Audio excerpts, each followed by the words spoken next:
Hello student, today I am Aarti Saklani going to continue your next topic in chemistry, that is Colrat's law. Alright, बच्चों ये आपका 12th का जो electrochemistry chapter 3 आपके board cover कर रहा है, उसमें आपका एक one of the most important topic Kohlrausch law. यहाँ से आपका कई बार बोर्ड में 1 या 2 मार्क्स में आपका सिर्फ लॉ पूछ लिया जाता है, इट्स एप्लीकेशंस पूछ ली जाती हैं। ये यहाँ से आपका 1 और 2 मार्क्स में ही न्यूमेरिकल रिलेटेड क्वेश्चन पूछ लिया जाता है। ऑलराइट, तो आज के सेशन में हम इसे क्या करेंगे, क्लियर करेंगे। अगर आपको ये समझ में आए और पसंद आए तो please hit on like button. Let's start today session Kohlrausch law. सबसे पहले बच्चों हम ये जान लेते हैं कि कॉलरास लॉ है क्या। तो कॉलरास बच्चों आपके एक साइंटिस्ट थे जिन्होंने एक आपका क्या दिया था, एक लॉ दिया था। और किससे रिलेटेड इनका लॉ था, इन्होंने किसी भी सॉल्ट की क्या बताया था, किसी भी सॉल्ट जो होता है, जो आपका सॉल्ट आप सबको मालूम है, salt is the mixture of cation and anion. जब आपके क्या होते हैं पॉजिटिव और नेगेटिव आयंस आपस में क्या होते हैं, कंबाइन होते हैं, तो आपके क्या बनाते हैं, सॉल्ट की फॉर्मेशन करते हैं। तो जो कॉलरास थे, इन्होंने आपका बताया था कि किसी भी सॉल्ट की जो मोलर कंडक्टिविटी होती है, molar conductivity that means conductivity of all the ions from 1 mole of the electrolyte. Alright, तो किसी भी सॉल्ट की जो मोलर कंडक्टिविटी होती है बच्चों, वो डिपेंड करती है उस सॉल्ट के अंदर present total number of ions के ऊपर। दैट मीन्स तो सॉल्ट जब आपका डिसोसिएट होगा, दैट मीन्स जब हम उसको क्या करेंगे, डिसोल्यूशन करेंगे उसका, या आपको उसको क्या करेंगे, डिसॉल्व करेंगे किसी मटेरियल में। जब वो कम्प्लीटली डिसोसिएट होगा तो आपके आयंस में क्या होगा, ब्रेक डाउन होगा, डिसोसिएट होगा। तो उस सॉल्ट की जो मोलर कंडक्टिविटी डिपेंड करेगी वो उसके आयंस के ऊपर टोटली डिपेंड करेगी। Alright, let's take one example like आपका NaCl है। तो NaCl की अगर हम क्या बोलें बच्चों, NaCl is common salt. NaCl की अगर हमने मोलर कंडक्टिविटी फाइंड आउट करनी है तो NaCl क्या है आपका, NaCl की मोलर कंडक्टिविटी किस किस के ऊपर डिपेंड करेगी अकॉर्डिंग टू कॉलरास। हमें मालूम है कि NaCl के अंदर अगर हम उसे डिसोल्यूशन करेंगे, अगर हम उसे डिसॉल्व करेंगे तो आपका क्या होगा, सोडियम और क्लोराइड में आपका क्या होगा, ब्रेक होगा। तो आपकी जो NaCl सॉल्ट की जो कंडक्टिविटी, मोलर कंडक्टिविटी डिपेंड करेगी, वो सोडियम और क्लोराइड के आयंस के ऊपर डिपेंड करेगी। ऑलराइट, तो लेट्स स्टार्ट टुडे सेशन। सबसे पहले देख लेते हैं कि आपका कॉलरास लॉ है क्या। कॉलरास लॉ को ही बच्चों बोला जाता है इंडिपेंडेंट माइग्रेशन ऑफ आयंस का लॉ। दैट मीन्स आपके जो आयंस क्या हो जाते हैं, सेपरेटली माइग्रेट हो जाते हैं। माइग्रेट मतलब डिसोसिएट हो जाते हैं, तो उनका जो समेशन निकलता है वो आपके किसी भी सॉल्ट की मोलर कंडक्टिविटी के लिए जिम्मेदार होता है। Alright, at indefinite dilution when the dissociation is complete. ठीक है, independent infinite dilution that means excess of solvent is added. ठीक है, जब हम सॉल्वेंट इतना डालें कि आपका जो भी सॉल्ट है वो आपका क्या हो, कम्प्लीटली उसमें क्या हो जाए, डिसोसिएट हो जाए। दैट मीन्स अपने आयंस में क्या हो जाए, ब्रेक हो जाए। उस कंडीशन में at indefinite dilution when the dissociation is completed, each ion makes a definite contribution towards molar conductivity of the electrolyte in respective of the nature of the other ion with which it is associated. Alright, जो अभी हमने बात की कि अगर हम क्या करें, किसी भी सॉल्ट को क्या करें, डिसोसिएट कराएं। ठीक है, और डिसोसिएट कैसे कराएंगे, जब हम उसे क्या करेंगे, डिसॉल्व करेंगे। ठीक है, जब हम उसे डिसॉल्व करते हैं, indefinite dilution that means excess of solvent लेके हम किसी भी सॉलिड को क्या करें, उसमें आपका किसी भी सॉल्ट को हम क्या करें, उसे डिसॉल्व करें। और जब आपका डिसोसिएशन कंप्लीट हो जाए, दैट मीन्स जब आपका सॉलिड जिसे आप डिसॉल्व कर रहे हो सॉल्ट को, वो आपका क्या हो जाए, कंप्लीटली डिसोसिएट हो जाए। दैट मीन्स अपने आयंस में ब्रेक डाउन हो जाए। तो उस सॉल्ट की जो मोलर कंडक्टिविटी है वो डिपेंड करेगी उसके अंदर प्रेजेंट इलेक्ट्रोलाइट्स के ऊपर। ठीक है, इलेक्ट्रोलाइट्स पहले भी अर्लियर वीडियोस में मैं इनको डिस्कस कर चुकी हूँ कि इलेक्ट्रोलाइट्स आप किसे कहते हैं। इलेक्ट्रोलाइट्स आपके आयंस होते हैं जो आपके सॉल्ट के अंदर प्रेजेंट कैटायन और एनायन को बोला जाता है, जो किसी भी चीज़ को कैरी करने के लिए, इलेक्ट्रिसिटी को कैरी करने के लिए क्या होते हैं, रिस्पॉन्सिबल होते हैं। ऑलराइट, कॉलरास लॉ को ही हम इस तरह से डिफाइन कर सकते हैं बच्चों। The molar conductivity at indefinite dilution for a given salt can be expressed as the sum of the individual contribution from the ions of the electrolytes. Alright, तो जो आपका मोलर कंडक्टिविटी है किसी भी सॉल्ट की इंडेफिनिट डाइल्यूशन में, that means excess solvent use करके given salt can be expressed, उसको हम एक्सप्रेस्ड जब करेंगे तो आपका क्या होगा, सम होगा। सम मतलब आपका टोटल होगा, individual contribution from the ions of the electrolytes. उस सॉल्ट के अंदर जो आपके इंडिविजुअल आयंस होंगे, दैट मीन्स कैटायन और एनायन होंगे, उनके अंदर आपका क्या होगा, उनके ऊपर आपका डिपेंड करेगा उस सॉल्ट की मोलर कंडक्टिविटी। ऑलराइट, तो इसको हम जनरली किस तरह से इंडिकेट कर सकते हैं बच्चों? तो मोलर कंडक्टिविटी को हम जनरली, इसको लैम्डा पढ़ा जाता है, आपने इस तरह का सिंबल बनाना है, ठीक है। ध्यान रखना है कि ए हम कट करते हैं, इसको कट नहीं करना है, इस तरह का सिंबल, इसको मोलर कंडक्टिविटी बोला जाता है। और नॉट का मतलब इंडेफिनिट डायल्यूशन, इसके लिए हम डेल्टा नॉट एम भी लिख सकते हैं। ऑलराइट, तो delta not M that means molar conductivity of any salt at indefinite dilution. Indefinite dilution के लिए हमने क्या नॉट का यूज़ किया, या इसको हम इंडेफिनिट डाइल्यूशन के लिए हम क्या कर सकते हैं, इस सिंबल का भी यूज़ कर सकते हैं। तो किसी भी सॉल्ट की अगर हम मोलर कंडक्टिविटी क्या कर रहे हैं, फाइंड आउट कर रहे हैं या बता रहे हैं, तो वो किसके ऊपर डिपेंड करेगी? उसके अंदर प्रेजेंट कैटाइंस के ऊपर और उसके अंदर प्रेजेंट एनाइंस के ऊपर। आफ्टर डिसोसिएशन हमें ये कैटाइन और एनाइन जो मिलते हैं उसके ऊपर उस सॉल्ट की मोलर कंडक्टिविटी डिपेंड करती है अकॉर्डिंग टू कोलरास। ऑलराइट, तो ये बड़ा सिंपल सा वो आपका टॉपिक है। अगर मैं इसको ये अकॉर्डिंग टू कोलरास आपको समझाने की कोशिश करूं कि अगर हम बोल रहे हैं कि व्हाट इज़ मोलर कंडक्टिविटी, आपकी मोलर कंडक्टिविटी अगर बात करें हम, molar conductivity of HCl, conductivity of HCl, तो इसको हम किस तरह से लिखेंगे कोलरास के अकॉर्डिंग? लैम्डा नॉट और लैम्डा इन्फिनिटिव ऑफ किसका? HCl, जिसकी आप मोलर कंडक्टिविटी फाइंड आउट कर रहे हैं, वो आपकी डिपेंड करेगी। इसके अंदर हमें मालूम है कि आफ्टर डिसोसिएशन आपका हाइड्रोक्लोरिक एसिड किस में ब्रेक होगा बच्चों? Lambda naught H positive, H positive और Cl नेगेटिव में ब्रेक होगा। दैट मीन्स आपका अकॉर्डिंग टू कोलरास अगर हम मोलर कंडक्टिविटी हाइड्रोक्लोरिक एसिड की फाइंड आउट कर रहे हैं, तो इसके अंदर जो आयंस प्रेजेंट है, एक कैटायन प्रेजेंट है H पॉजिटिव और क्लोराइड जो एनायन प्रेजेंट है, इनकी मोलर कंडक्टिविटी का समेशन जो होगा वो ही आपकी क्या होगी? मोलर कंडक्टिविटी होगी आपकी HCl की। हम HCl को ब्रेक करें सबसे पहले, तो HCl आपका H positive plus Cl negative, that means after dissociation आपका HCl इसमें ब्रेक हो जाएगा इन टू आयंस में, और इन टू आयंस की जो इंडिविजुअल कंडक्टिविटी होगी वो आपका क्या करेगी? वो आपका मेजरमेंट करेगी HCl की मोलर कंडक्टिविटी के लिए। ऑलराइट, तो अकॉर्डिंग टू कोलरास हम उसे इस तरह से एक्सप्रेस करेंगे। ये जो सिंबल है बच्चों, ये भी आपका लैम्डा पढ़ा जाता है। ये हम क्या करते हैं? कंप्लीट सॉल्ट के लिए यूज़ करते हैं। लाइक आपका हम NaCl की बात कर रहे हैं, molar conductivity of molar conductivity of NaCl, ठीक है। NaCl की अगर हम बात कर रहे हैं कि किसके ऊपर डिपेंड करेगी अकॉर्डिंग टू कोलरास, तो किस तरह से लिखेंगे बच्चों? लैम्डा इन्फिनिटिव और नॉट NaCl। ये हमने कंप्लीट सॉल्ट जब हम लिख रहे हैं तो उसके लिए ये वाले लैम्डा का यूज़ किया। कि किसके ऊपर डिपेंड करती है? इंडिविजुअल कंडक्टिविटी जब हम लिख रहे हैं, इंडिविजुअल कंडक्टिविटी दैट मीन्स हम जब आयंस की कंडक्टिविटी लिख रहे हैं, तो आपका NaCl डिसोसिएट होगा तो N पॉजिटिव Cl नेगेटिव में होगा। तो N पॉजिटिव इस कैटायन, जब हम इंडिविजुअल कैटायन की बात कर रहे हैं तो हम इस वाले लैम्डा का यूज़ करेंगे। ऑलराइट, तो ये भी लैम्डा है, ये भी लैम्डा है, ये आपका टोटल सॉल्ट के लिए आएगा। और ये जो लैम्डा आएगा ये आपका जब इंडिविजुअल आप कंडक्टिविटी इंडिकेट कर रहे हैं किसी आयंस की, उस कंडीशन में हम क्या करेंगे? इस लैम्डा का यूज़ करेंगे। तो molar conductivity of NaCl is depend upon individual molar conductivity of sodium and individual conductivity of chloride. Alright, इसी तरह से अगर हम एक दो और ले लें ताकि आपको क्लियर हो जाए। अगर आपको molar conductivity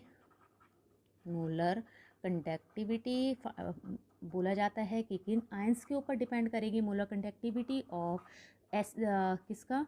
acetic acid CH3COOH। तो आपको मालूम है एसिटिक एसिड आफ्टर डिसोसिएशन किस तरह से ब्रेक होगा? Acetate CH3COO negative plus H positive.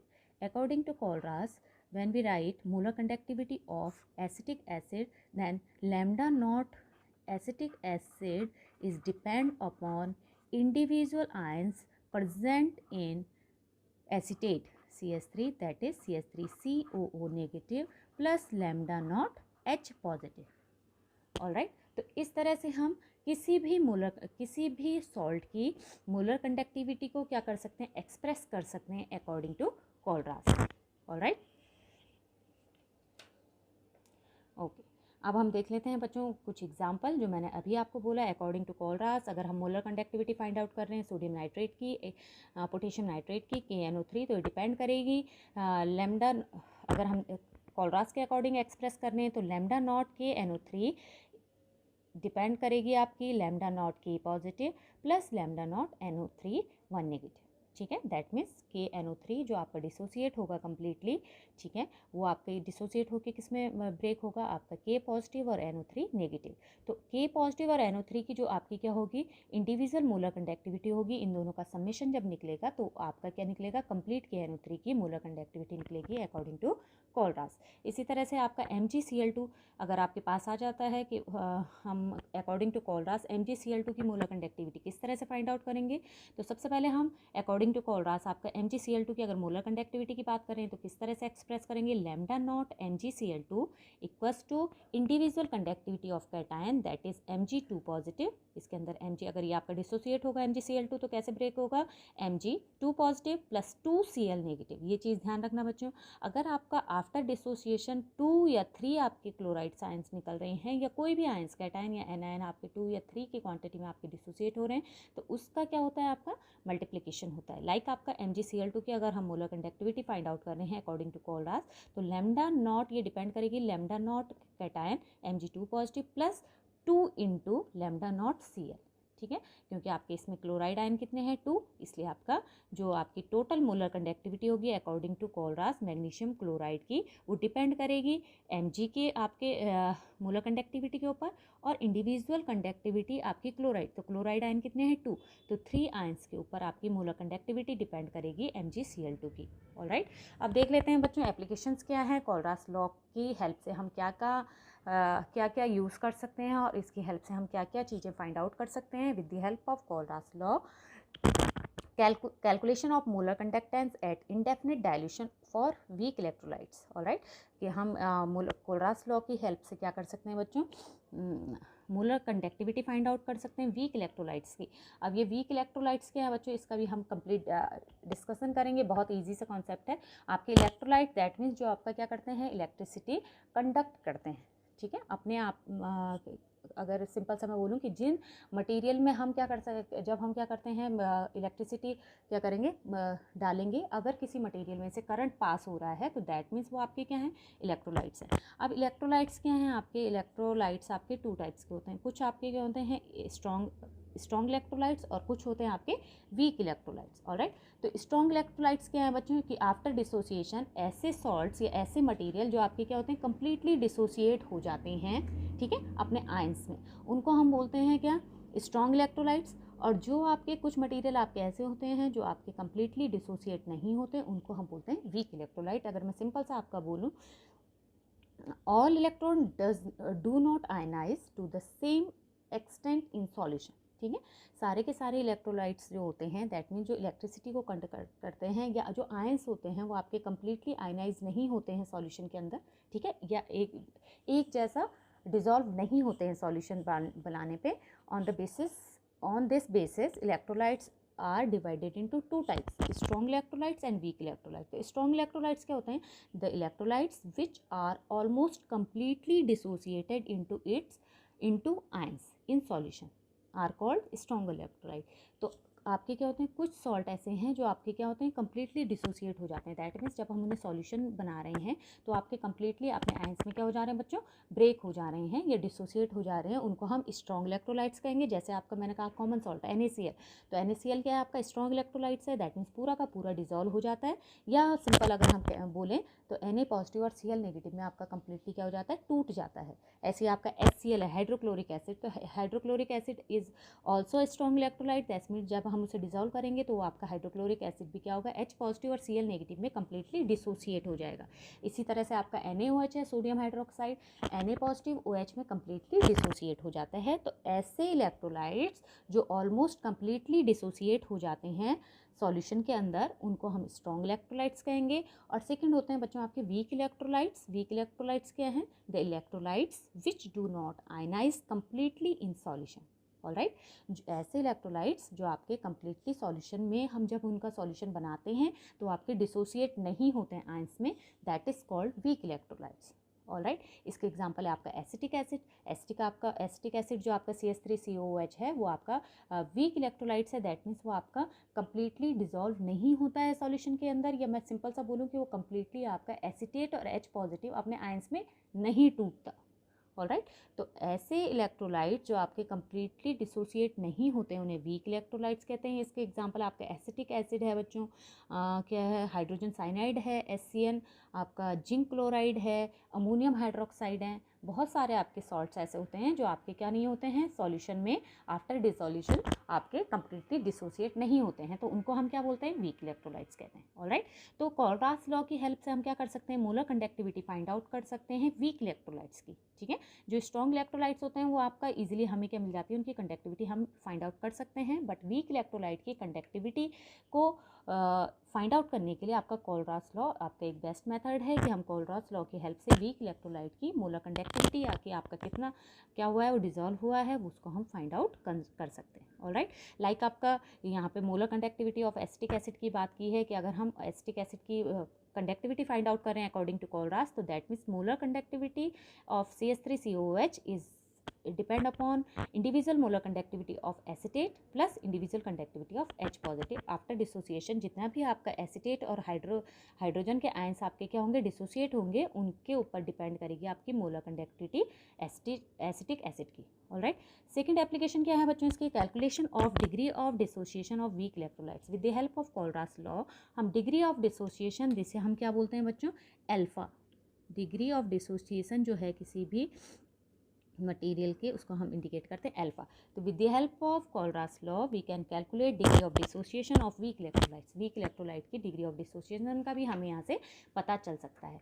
अब डिग्री ऑफ डिसोसिएशन मैंने अभी आपको कहा कि डिग्री ऑफ डिसोसिएशन को हम अल्फा से इंडिकेट करते हैं। तो अल्फा कैसे हम फाइंड आउट करेंगे, अल्फा जो फाइंड आउट होता है बच्चों उसका एक सिंपल सा फॉर्मूला है आपका lambda C upon lambda not M, lambda not C upon lambda not M भी बोल सकते हैं इसे। लैम्डा नॉट M आपका वही है molar conductivity at indefinite dilution, और lambda not C that means आपका molar conductance of solution at any concentration. ठीक है, तो अल्फा की वैल्यू हम यहाँ से डिग्री ऑफ डिसोसिएशन हम इस फॉर्मूले का यूज़ करके फाइंड आउट कर सकते हैं। अभी हम कोशिश करेंगे कि सभी से आपका एक एक न्यूमेरिकल हो जाए। Alpha is equal to lambda not C upon lambda not M। Alright. Lambda not C is molar conductance of solution at any concentration, किसी भी कंसंट्रेशन पे जो मोलर कंडक्टेंस है सॉल्यूशन का वो, और lambda not M molar conductance of indefinite dilution that means आपका access of solution का यूज़ करके, सॉल्वेंट का यूज़ करके जो मोलर कंडक्टेंस है डिजोल्व करने की कोशिश की गई है आपके सॉल्यूट को, सॉल्ट को, उस पर आपकी मोलर कंडक्टेंस क्या है, उससे हम अल्फा की वैल्यू फाइंड आउट कर लेंगे। आपको ये फॉर्मूला ध्यान रहना चाहिए कि आप किस तरह से अल्फा की वैल्यू या degree of dissociation find out करते हैं। थर्ड जो एप्लीकेशन है कोलरास लॉ की वो है आपकी calculation of dissociation constant of weak electrolyte. With the help of Kohlrausch law we can also find out dissociation constant that means alpha, K. तो के हम किस तरह से फाइंड आउट करते हैं बच्चों, K capital K equals to C into alpha square, alpha again क्या था आपका ये डिग्री ऑफ डिसोसिएशन, जिसको हम इस तरह से फाइंड आउट करेंगे 1 माइनस अल्फा। तो इस फॉर्मूले की हेल्प से हम क्या निकाल सकते हैं बच्चों, क्या निकाल सकते हैं, डिसोसिएशन कांस्टेंट को फाइंड आउट कर सकते हैं। C क्या है बच्चों, यहाँ पे मोलर कंसंट्रेशन है, C is the concentration and alpha is the degree of dissociation. इसमें जब हम अल्फा की वैल्यू फाइंड आउट करेंगे तो अगर आपको अल्फा की वैल्यू दी हुई है तब आपको क्या बोला हुआ है, कैलकुलेट करने के लिए बोला हुआ है, तो हम इजीली के की वैल्यू क्या कर सकते हैं, अगर हम इस फॉर्मूले में अल्फा की वैल्यू पुट करेंगे तो के आपका सिंपल सा निकल सकता है C lambda not C that means molar conductance of solution at any concentration square upon lambda naught into lambda naught minus lambda naught C। Alright. तो आप सिंपल सा ये फॉर्मूला ध्यान रखेंगे, इसकी हेल्प से हम क्या निकाल सकते हैं, डिसोसिएशन कांस्टेंट फाइंड आउट कर सकते हैं। इसके अलावा एक एप्लीकेशन और है कोलरास लॉ की। With the help of Kohlrausch law we can also calculate of the solubility of sparingly soluble salt that means जो आपके कुछ सॉल्ट ऐसे होते हैं बच्चों की जो आपके वाटर डालते ही या कोई भी सॉल्वेंट डालते ही आपके स्प्रिंगली सॉल्युबल हो जाते हैं, दैट मीन्स आपको पता भी नहीं चलेगा, तुरंत डिजॉल्व हो जाते हैं।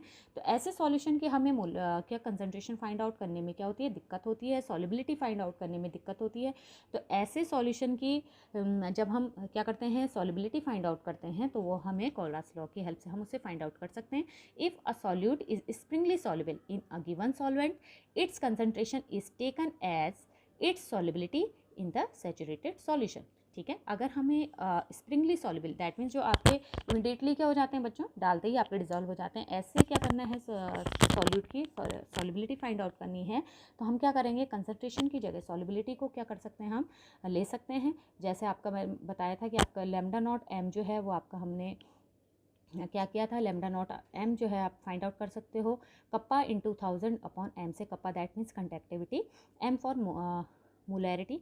तो अगर हम स्प्रिंगली सॉल्युबल सॉल्यूट की बात कर रहे हैं तो मोलैरिटी की जगह हम उसकी क्या ले लेंगे, सॉल्युबिलिटी ले लेंगे, that means lambda not M is equal to kappa into 1000 upon S. ठीक है, और एस अगर आपको ये दो कॉन्सेप्ट पता है कि लैम्डा नॉट मोलर कंडक्टिविटी कितनी है और कप्पा दैट मीन्स कंडक्टिविटी कितनी है, तो आप क्या कर सकते हो, सॉल्युबिलिटी यहाँ से फाइंड आउट कर सकते हैं। Solubility equals to kappa into 1000 upon lambda not M. Alright, let's take one example कि किस तरह से हम with the help of Kohlrausch law ये डिफरेंट जो एप्लीकेशंस हैं इनके हेल्प से हम क्या करेंगे, फाइंड आउट करेंगे। एक एनसीईआरटी का बच्चों न्यूमेरिकल ले लेते हैं। द मोलर कंडक्टिविटी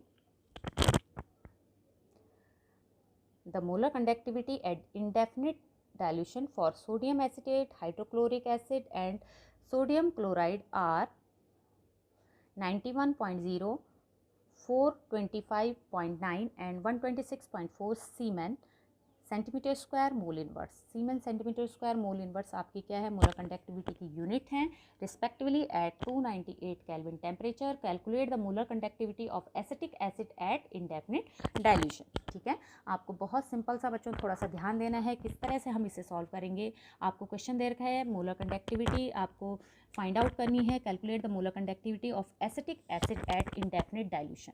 ठीक है, तो सिंपल सा है, अभी हमने पढ़ा कि विद द हेल्प ऑफ किसके, कोलरास लॉ, हम मोलर कंडक्टिविटी अगर फाइंड आउट कर रहे हैं बच्चों एसिटिक एसिड की, जो हमारा एम है इस क्वेश्चन में फाइंड आउट, ये बोला हुआ है calculate the molar conductivity of acetic acid, तो दैट मीन्स हमें क्या पता होना चाहिए, इंडिविजुअल कंडक्टिविटी पता होनी चाहिए आयंस की। तो इंडिविजुअल कंडक्टिविटी कौन कौन सी होंगी बच्चों इसकी, अगर हमने फाइंड आउट करनी है एसिटिक एसिड की, तो हमें एसिटेट की इंडिविजुअल कंडक्टिविटी चाहिए, प्लस हमें इंडिविजुअल कंडक्टिविटी चाहिए इसके अंदर प्रेजेंट कैटायन की, that is H.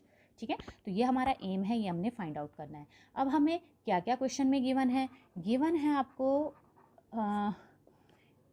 Sodium acetate, that means molar conductivity आपको दे रखी है सोडियम एसिटेट की CH3COONA की, ये कितनी दे रखी है आप इसको लिख लेंगे। और आपको मोलर कंडक्टिविटी दे रखी है किसकी, HCl की, और आपको मोलर कंडक्टिविटी दे रखी है सोडियम क्लोराइड की। ऑलराइट, तो इन तीन की मोलर कंडक्टिविटी की हेल्प से हमने फाइंड आउट करनी है मोलर कंडक्टिविटी एसिटिक एसिड की। तो लेट्स सी हम किस तरह से फाइंड आउट करेंगे। सबसे पहले हम लिख लेंगे कि sodium acetate, hydrochloric acid and sodium chloride की जो आपको मोलर कंडक्टिविटी दे रखी है 91 दे रखी है आपको सोडियम एसिटेट की, हाइड्रोक्लोरिक एसिड की दे रखी है बच्चों आपको 425.9 सीमेन सेंटीमीटर स्क्वायर पर मोल। ऑलराइट, इसके अलावा आपको 126.4 सीमेन सेंटीमीटर स्क्वायर पर मोल आपको दे रखी है NaCl की, सीमेन सेंटीमीटर स्क्वायर पर मोल। ठीक है, तो हम इनकी हेल्प से हम किस तरह से फाइंड आउट करेंगे, कोलरास लॉ को यूज़ करके। अब हमें मालूम है कि हमें किस किस की मोलर कंडक्टिविटी चाहिए, हमें चाहिए एसिटेट की और H पॉजिटिव की। तो देखिए आप किस तरह से, अगर मैं आपका क्या करूँ, ये जो एसिटेट आयन है ये हमें सोडियम एसिटेट से मिल जाएगा। इसके अंदर जो आपकी मोलर कंडक्टिविटी है टोटल, ये आपकी क्या है, अकॉर्डिंग टू कोलरास डिपेंड करती है एसिटेट और सोडियम कैटायन के ऊपर। HCl की मोलर कंडक्टिविटी डिपेंड करेगी H पॉजिटिव Cl नेगेटिव के ऊपर, और सोडियम क्लोराइड की मोलर कंडक्टिविटी डिपेंड करेगी Na पॉजिटिव और Cl नेगेटिव के ऊपर। तो सबसे पहले हम देख लेंगे कि हमें किस किस चीज़ की मोलर कंडक्टिविटी चाहिए। When we find out molar conductivity of acetic acid according to Kohlrausch, we can take molar individual conductivity acetate and H positive. तो एसिटेट हमें कहाँ से मिलेगा, सोडियम एसिटेट के अंदर से मिलेगा। H पॉजिटिव हमें कहाँ से मिलेगा, हाइड्रोक्लोरिक के अंदर से मिलेगा। तो अगर हम क्या करें, मोलर कंडक्टिविटी एसिटिक एसिड की फाइंड आउट करने के लिए मैं क्या करूँ, अगर हम molar conductivity sodium acetate CH3COONA के साथ हम मोलर कंडक्टिविटी प्लस कर दें HCl की, मोलर कंडक्टिविटी HCl की प्लस कर दें, और इसमें से माइनस कर दें मोलर कंडक्टिविटी NaCl की, तो हमें क्या मिल जाएगा, हमें एसिटेट और हाइड्रोजन की इंडिविजुअल मोलर कंडक्टिविटी पता चल जाएगी। ठीक है, ये हमने फॉर्मूला बना दिया और यही आपका मेन काम है जो आपको पता होना चाहिए कि हम किस तरह से गिवन जो आपको कंडीशंस दे रखी हैं उन कंडीशंस के अकॉर्डिंग हम क्या करें, अपना जो एम है उसको फुलफिल करें। तो एसिटिक एसिड सबसे पहला अपना एम लिख लेंगे कि इसका एसिटिक एसिड की फाइंड आउट करने के लिए हमें एसिटेट और हाइड्रोजन की इंडिविजुअल कंडक्टिविटी पता होनी चाहिए। अब जो आपको गिवन है उसमें देख लीजिए कि आपको जो चाहिए वो किस किस के अंदर है। तो आपको मालूम है सोडियम एसिटेट जब आपका क्या होगा, डिसोसिएट होगा, तो एसिटेट और सोडियम के में आयनाइज होगा।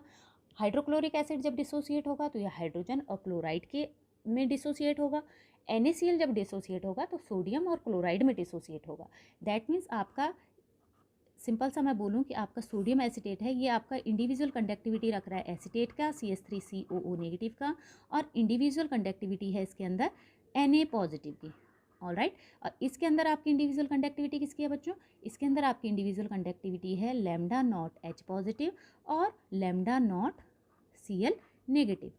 ऑलराइट, और अगर मैं इसमें से माइनस करने के लिए बोल रही हूँ इसकी कंडक्टिविटी, तो इसके अंदर किस किस की कंडक्टिविटी है? Na पॉजिटिव और individual conductivity of Cl negative. ठीक है, तो हमें क्या चाहिए बच्चों? देखो, हमें चाहिए इसकी और इसकी, बाकी हमें नहीं चाहिए, तो इसलिए हमने क्या किया, इसमें से माइनस कर दिया NaCl को। तो यहाँ पे माइनस में NaCl चले गया तो ये आपका कंप्लीटली क्या हो जाएगा, माइनस का हो जाएगा। तो ये माइनस का ये प्लस का कट हो जाएगा, ये माइनस का ये प्लस का आपका कट हो जाएगा। तो आपके पास इंडिविजुअल कंडक्टिविटी एसिटेट और हाइड्रोजन की मिलेगी जो आपको चाहिए। ठीक है, तो हम इनकी जो वैल्यू है इसी के अकॉर्डिंग हम क्या करेंगे, उनको सॉल्व कर लेंगे।